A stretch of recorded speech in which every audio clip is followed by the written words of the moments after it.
ബീഹാറിന്റെ വിധിനിർണയം അടുത്തിരിക്കുമ്പോൾ ബീഹാർ രാഷ്ട്രീയത്തിന്റെ അകത്തളങ്ങളിൽ ചുറ്റിത്തിരിയുന്ന ജാതി രാഷ്ട്രീയത്തിന്റെ പിന്നാമ്പുറ കഥകളാണ് ബീഹാറിൽ നിന്ന് പുറത്തുവരുന്നത്. പ്രത്യേക തീവ്ര വോട്ടർ പട്ടിക പരിഷ്കരണവും രാഹുൽ ഗാന്ധിയുടെ വോട്ടർ അധികാര യാത്രയും അടക്കം രാജ്യം മുഴുവൻ ചർച്ച ചെയ്ത രാഷ്ട്രീയ വിഷയങ്ങൾ കത്തി നിൽക്കുമ്പോഴും ബീഹാർ ഇപ്പോഴും ജാതി രാഷ്ട്രീയത്തിന്റെ കുറ്റിയിൽ കറങ്ങിത്തിരിയുകയാണ്. ഇന്ത്യ സഖ്യത്തിന്റെ നേതൃത്വത്തിലുള്ള മഹാസഖ്യത്തിലായാലും ജാതി രാഷ്ട്രീയവും സമുദായ രാഷ്ട്രീയവും തന്നെയാണ് നിർണായകമാകുന്നതും ചർച്ചയാകുന്നതും. JDUവും BJPയും NDAയുടെ ജാതീയ അച്ചുതണ്ടിന് നേതൃത്വം നൽകുമ്പോൾ ഉപേന്ദ്ര കുശ്വാഹയുടെ രാഷ്ട്രീയ ലോക് മോർച്ച, ചിരാഗ് പാസ്വാന്റെ LJP, ജിതൻ റാം മാഞ്ചിയുടെ ഹിന്ദുസ്ഥാനി ആവാ മോർച്ച എന്നിവ NDAയുടെ ജാതി കണക്ക് ഉറപ്പിക്കുന്നു. കോൺഗ്രസും ദീപാങ്കർ ഭട്ടാചാര്യയുടെ CPI-MLലും CPM-CPI പാർട്ടികളും മുകേഷ് സഹാനിയുടെ വികാസ് ശീൽ ഇൻസാൻ പാർട്ടിയും RJDക്കൊപ്പം മഹാസഖ്യ സമവാക്യമുണ്ടാക്കുന്നു. അങ്ങനെ ബീഹാറിന്റെ രാഷ്ട്രീയ ചിത്രം ഇതിനകം തെളിഞ്ഞിട്ടുണ്ട്. ഇനി ശേഷിക്കുന്നത് രാഷ്ട്രീയ കളികളാണ്. അതിൽ ഭരണ തുടർച്ച ഉറപ്പിക്കാൻ NDAയും ഭരണം പിടിക്കാൻ മഹാസഖ്യവും നടത്തുന്ന ശ്രമങ്ങളും എല്ലാം ഉൾപ്പെടും. ബീഹാറിൽ അധികാരത്തിലെത്തിയാൽ അധികാര വികേന്ദ്രീകരണം ഏത് രീതിയിലായിരിക്കണമെന്ന കാര്യത്തിൽ ഇന്ത്യ സഖ്യം ധാരണയിലെത്തിയിട്ടുണ്ട്. 3 ഉപമുഖ്യമന്ത്രിമാരായിരിക്കും മഹാസഖ്യത്തിനുണ്ടാകുക. സാമുദായിക പരിഗണന അനുസരിച്ചായിരിക്കും ഉപമുഖ്യമന്ത്രിമാരെ നിയോഗിക്കുക എന്നാണ് സൂചന. മുഖ്യമന്ത്രിയായി തേജസ്വി യാദവും ഉപമുഖ്യമന്ത്രിമാരായി വിവിധ സമുദായങ്ങളിൽ നിന്ന് 3 പേരും നിയോഗിക്കപ്പെടും. ദളിത്, മുസ്ലിം, പിന്നാക്ക വിഭാഗം അഥവാ EBC വിഭാഗത്തിൽ നിന്നുമായിരിക്കും ഉപമുഖ്യമന്ത്രിമാർ. 243 സീറ്റുകളിൽ പ്രതിപക്ഷ മഹാസഖ്യത്തിന്റെ ഭാഗമായ RJD 125 സീറ്റുകളിലും കോൺഗ്രസ് 50 മുതൽ 55 സീറ്റുകളിലും ഇടതുപക്ഷം 25 സീറ്റുകളിലും മത്സരിച്ചേക്കും.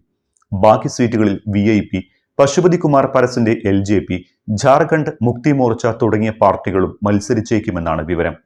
കാലാവധി തീരും മുൻപ് സൗജന്യം വാരിക്കോരി നൽകി മുഖ്യമന്ത്രി നിതീഷ് കുമാറും NDAയും സാധാരണ ജനങ്ങൾക്കിടയിലെ മേൽക്കൈ ഉറപ്പിക്കാൻ കഠിന ശ്രമത്തിലാണ് ഇപ്പോൾ തന്നെ. മുസ്ലിം യാദവ വോട്ടുകളുടെ ഉറച്ച പിന്തുണയുള്ള RJDയുമായുള്ള സഖ്യം, രാഹുൽ ഗാന്ധിയുടെ വോട്ടവകാശ യാത്ര എന്നിവയിലൂടെ മഹാസഖ്യവും അതിപിന്നാക്കക്കാർക്കായി സർക്കാർ പ്രഖ്യാപിച്ച 10 പരിപാടിയിലൂടെ NDAയും ഉണ്ടാക്കിയ ഇമ്പാക്റ്റിന്റെ കരുത്തിലും ഊർജത്തിലുമാണ് പ്രവർത്തനങ്ങൾ മുന്നോട്ടു പോകുന്നത്. ഇതുവഴി കൂടുതൽ ജാതികളിൽ വേരുണ്ടാക്കി അധികാരം പിടിക്കാമെന്ന് മഹാസഖ്യവും NDAയും പ്രതീക്ഷ പുലർത്തുന്നു. ഇരുവർക്കും വെല്ലുവിളിയുമായാണ് സംസ്ഥാനത്തുടനീളം PK എന്ന പ്രശാന്ത് കിഷോർ നടത്തുന്ന പോരാട്ടം. രാജ്യത്തിന്റെ തൊഴിലാളി ഫാക്ടറിയായ ബീഹാറിൽ നിന്ന് അന്യസംസ്ഥാനത്തേക്ക് കുടിയേറിയ കോടിക്കണക്കിന് ആളുകളെ തിരികെ എത്തിക്കുമെന്നും തൊഴിലവസരം ഒരുക്കും എന്നുമാണ് പ്രശാന്ത് കിഷോറിന്റെ വാഗ്ദാനം.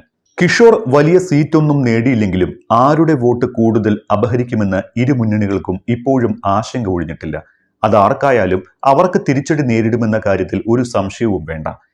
പട്ന നഗരത്തിലിറങ്ങിയാൽ ഓട്ടോറിക്ഷകളുടെ പിന്നിൽ പ്രശാന്ത് കിഷോറിന്റെയും ജൻസുരാജ് പാർട്ടിയുടെയും ബാനറുകൾ കാണാം. ബീഹാറിലെ യുവാക്കൾക്കെല്ലാം 10,000 മുതൽ 15,000 രൂപ വരെ ലഭിക്കുന്ന തൊഴിൽ നൽകും. 60 കഴിഞ്ഞ എല്ലാവർക്കും പ്രതിമാസം 2,000 രൂപ നൽകും. മദ്യനിരോധനം ഒഴിവാക്കും. കുടിയേറ്റ തൊഴിലാളികളെ തിരികെ കൊണ്ടുവരും തുടങ്ങി ഒട്ടേറെ വാഗ്ദാനങ്ങളാണ് ഓരോ ഓട്ടോയ്ക്ക് പിന്നിലും ബാനറായി PK എന്ന പ്രശാന്ത് കിഷോർ സ്ഥാപിച്ചിട്ടുള്ളത്. പ്രതിവർഷം 22,000 കോടിയോളം സർക്കാരിന് നഷ്ടമുണ്ടാക്കുന്ന മദ്യനിരോധനം ഒഴിവാക്കുമെന്നും ഈ തുക വിദ്യാഭ്യാസ നിലവാരം ഉയർത്താൻ ഉപയോഗിക്കുമെന്നും പ്രശാന്ത് കിഷോർ പറയുന്നു. ഇതെല്ലാം യുവാക്കളിൽ സ്വാധീനം ചെലുത്തുന്നുണ്ട് എന്നും ബീഹാറിൽ വലിയൊരു വിഭാഗം യുവാക്കൾ ഇത്തവണ പ്രശാന്തിന് വോട്ട് ചെയ്യുമെന്നും ബീഹാറിലെ അടിസ്ഥാന വർഗം കണക്കുകൂട്ടുന്നു. BJPക്ക് പോകുന്ന മുന്നോക്കക്കാരിൽ ചിലരുടെ പിന്തുണയും പ്രശാന്തിന് ലഭിക്കുമെന്നാണ് വിലയിരുത്തൽ. അതേസമയം വല്ലാത്ത നീതിപൂർവമായ ഒരു വോട്ടർ പട്ടിക പുനരവലോകനമാണ് ബീഹാറിൽ നടന്നത് എന്ന ഒരു ഞെട്ടിക്കുന്ന വാർത്തയും ഇതിനിടെ പുറത്തു വന്നിട്ടുണ്ട്. മതം തിരിച്ചാണ് ബീഹാറിൽ വോട്ടർമാരെ ഒഴിവാക്കിയത് എന്ന് വ്യക്തമാക്കുന്നതാണ് ദേശീയ മാധ്യമമായ ദി വൈറൽ വന്ന ഞെട്ടിക്കുന്ന റിപ്പോർട്ട്.